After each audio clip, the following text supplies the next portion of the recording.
time. Well, no, yeah, second time here. It was on the first one. We filmed that. That was fun too. That was a good one. I haven't really sat next to you, so it was really nice to finally meet you, like, in person. But I'm glad to be here, you guys. I'm from LA, born and raised. I'm really ready to get rid of my 9 to 5, so I've been waiting for this William Scale production to come on with it. However, anyway, I was a supervisor for TSA 19 years, so I'm from the East Coast, New Jersey. Been acting since I was 15, did theater for a long time, up until my 20s. And then after I booked a couple of decent gigs, saved up some money, and didn't go broke. Being young and dumb, I managed to make my way out here to LA, and been pursuing the dream while working. I sell cars. If any of y'all need a car, hopefully I don't have to do that for too much longer. But yeah, and it's an honor to be here. And just off of the audition, I knew this had some real meat in it, just off of the sides that you had sent. My name came from the Bible. Yes, come on, speak it. The Bible, and my mom had a dream about it, so she decided to name me Noah. First, she was gonna name me Preston Maxwell. I wasn't really feeling that. My name is Takoya. I am originally from Chicago. Yes, the South Side, the West Side. Just in case you know somebody else. I've been in LA now, coming up on 7 years. Moved out here 2 days after I got married. So thank God, y'all, I'm still married. Ooh, marriage still exists in the pandemic. Yes, since I've seen Will, since I've worked with Will before, I did a web series, A Single Life with him a couple of years ago. But since then, I became a mom. I'm in the freest state of my life right now. I feel like I got a rebirth.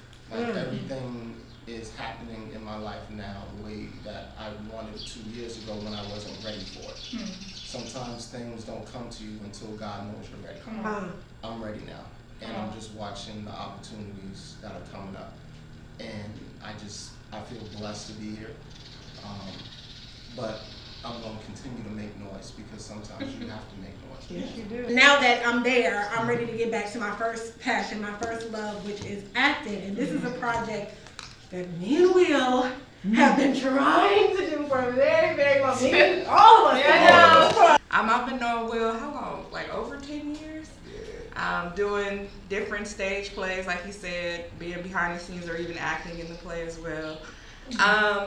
Just excited to be a part of this project, be a part of, my son wants to get into acting, so I gotta support it. So 100%. And I say that biasly because I only really know it from the people aspect, from friends or relatives. And when I hear stories, yes, I admit it is one-sided. So it is just a different perspective for me as well, even as a mom, to be able to hear about the issues or struggles that a father has, and still prioritizing and still showing a father prioritizing his son. Because I feel like a lot of times they depict that Black men especially don't prioritize their kids. They prioritize a hustle. They prioritize themselves in some type of way. When I told him to get his ass in the house, he didn't do that. Wait, you don't want to make let's talk about that. That's Trinity though. Yeah. It might work because I only say that because from the baby mama aspect, most of the time we have an issue with the baby daddy. Right there. Therefore, we talk to our child the same way as we would talk to the baby daddy. So that's what I'm saying. Like when you have that bitter baby mama, she don't care who she talking to and how she talking to him. She want everybody to hear what she got to say. When I spoke to a couple of my close friends about this, 2 of them have some baby mama drama, right?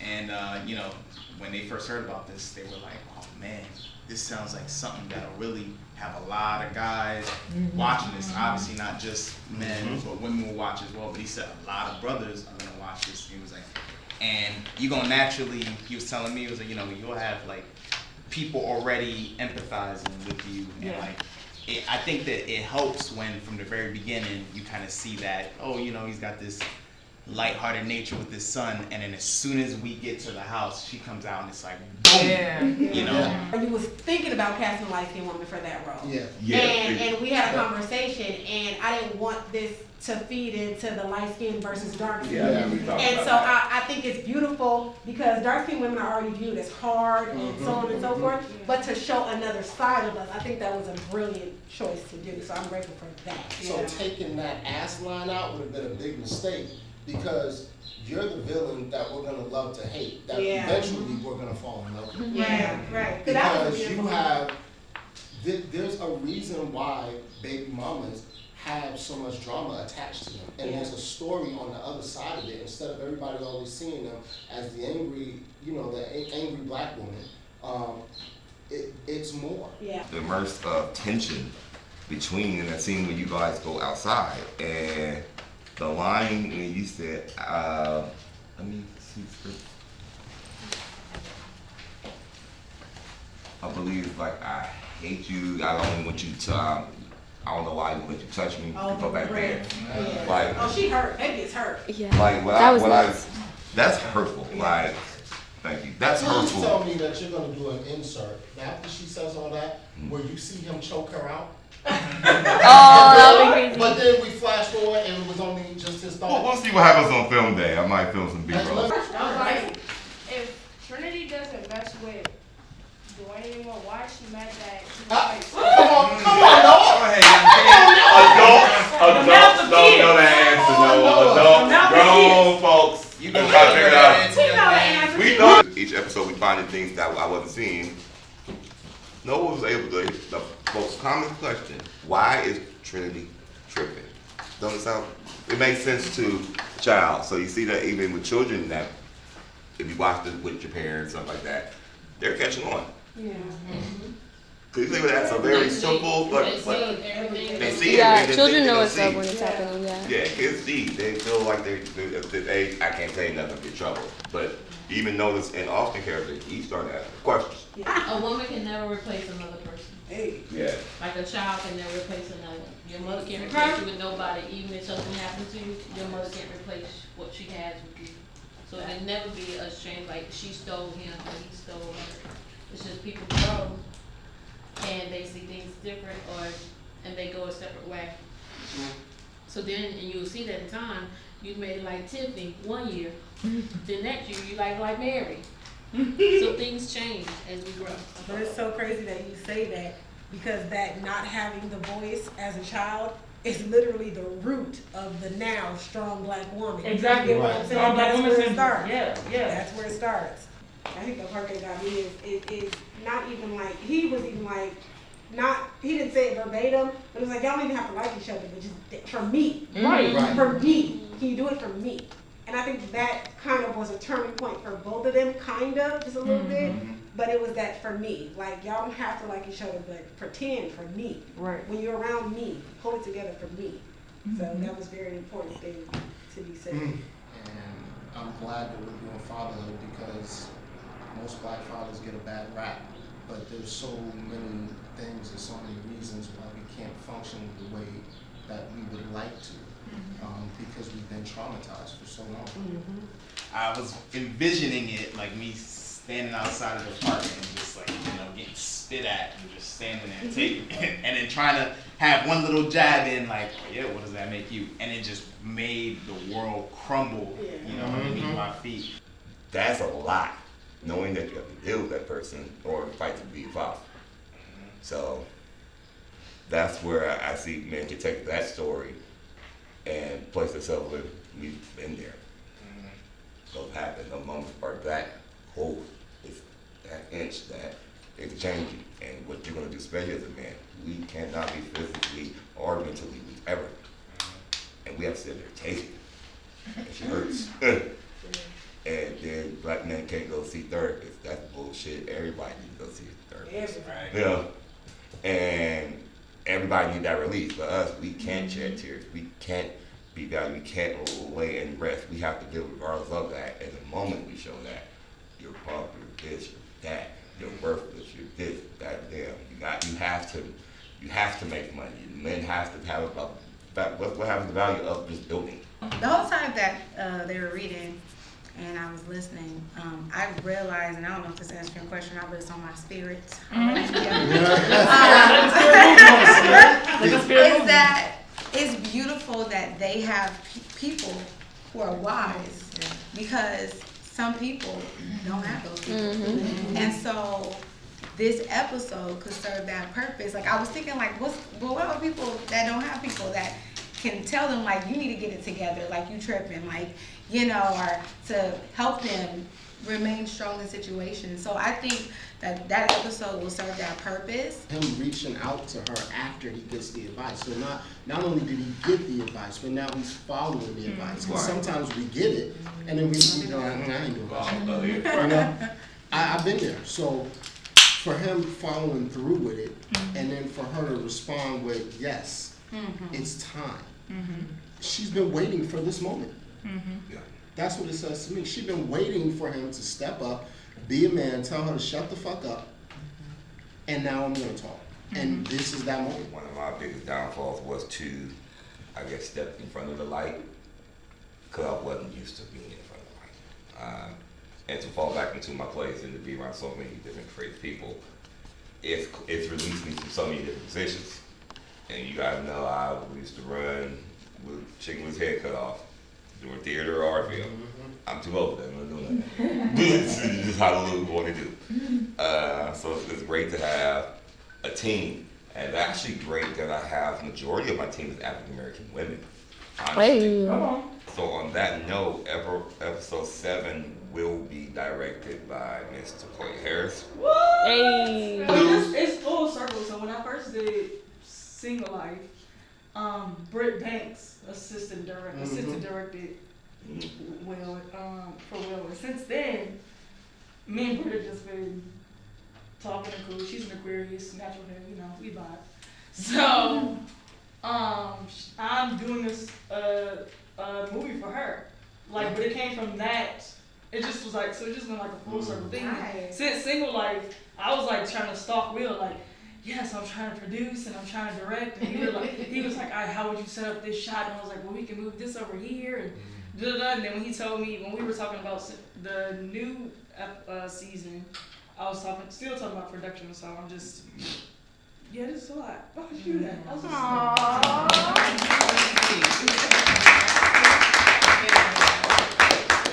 It's amazing. You know, I really like table reads because I can really like listen to everybody, and it draws me in more. Like, just reading, I'd be like, oh, okay, I'm here, but come on. But like hearing you guys bring it to life, it's even more intriguing, and I cannot wait. You killing it. Everybody here is killing it. Like, y'all are doing it, okay? And I'm just excited. I'm excited to see where it goes and how many awards we can get. Yeah, come on, speak it, okay? Really taps into, you know, something that we don't talk about. You know, the father trying to be a part of his kid's life and the baby mama making it hard, because again, you always look at the baby daddy or the father as the bad guy. You never look at the mom as the villain. So this kind of sheds like a whole different light on that whole dynamic. And then having the son enter it and being vocal about it, it's a lot. I mean, and it's good because, you know, in our community, kids are seen and not heard. So to give Austin that voice, like, for one day, I just want y'all to get along. Can y'all do that, please? I think that was really good. So yeah, kudos. So I think that it's an important thing to touch on for Black men specifically, but I think the Black community overall too. I think you guys are doing great. It's fun to watch from them. But yeah, I think that it also touches on like mentorship, which was important too with like the intergenerational conversation that we had in the last episode. Because I have a lot of mentors. Like, you're my mentor. The reason why I'm in Chicago a lot is because I have a mentor out there too. So that was really important for me to see, because a lot of people don't have mentors. A lot of my friends are just like, how do you meet people that want to like pour into you? And I'm like, I don't know, I just be walking around and like talk to people and meet people, and like God is like controlling that. So it's like I think it's important for people to see that. Like me, I have a son, he's 16, and for years we battled, and I don't know if I can say that I still have feelings for him, but I can say that my anger, the splinter that just wouldn't go away that I had, like we need to take out the splinter. But I felt like the things that he did or what he did broke our family up. So I was like, this is my family, this is it. So it took me a long time, and I mean a long time, the bitterness and everything, for me to just come to a point of, I gotta let it go. You know how they say that there's three sides to every story? Yeah. This is where you really see it. Like there's a definite three sides to the story. Yeah. I think there's a fourth side to the story. It's so complicated. Yeah. But it's gonna be interesting to see who Trinity becomes in season 2 and what happens with Crystal, because there's a lot and there's some things between Dwayne and Trinity that haven't been resolved yet because they haven't been talking all this time. There's no question that he loves Crystal, but he still loves Trinity. What happens That's when I why start he's being been nice dealing with again? this for so long. You know? As soon as you be nice, you're right. It's gonna be very interesting. And then, once again, look at the call it the pyramid. You look at Noah, he has 3 different type of women. Yeah. And then you look at Noah sitting in the middle, that's mom, grandmother. If you shift this way, these are the 2 most important men in Trinity's life. Yeah. If you look at it this way, there's a triangle between 3 different women. Yeah. And all of it consists, and you see who's trapped in the middle is the men, the young man and the older man. Yeah. They're the ones trapped by 3 different generations, 3 different styles, 3 different upbringings of it, and who is affected. Yeah. Men. He left. He didn't just take him, which was that male figure in her life. She didn't have a mom. Yeah. So he took her too. Because that was like a mother figure to her too. So it's like everything that I thought I was building, you just snatched the rug from up under me. I was to be seen and not heard. And that was how it was in most black families. So to see Austin, like Devon said earlier, having conversations with so many people outside the immediate home is so powerful. And it lets kids know that there are safe places that they can go to. There are people that you can talk to.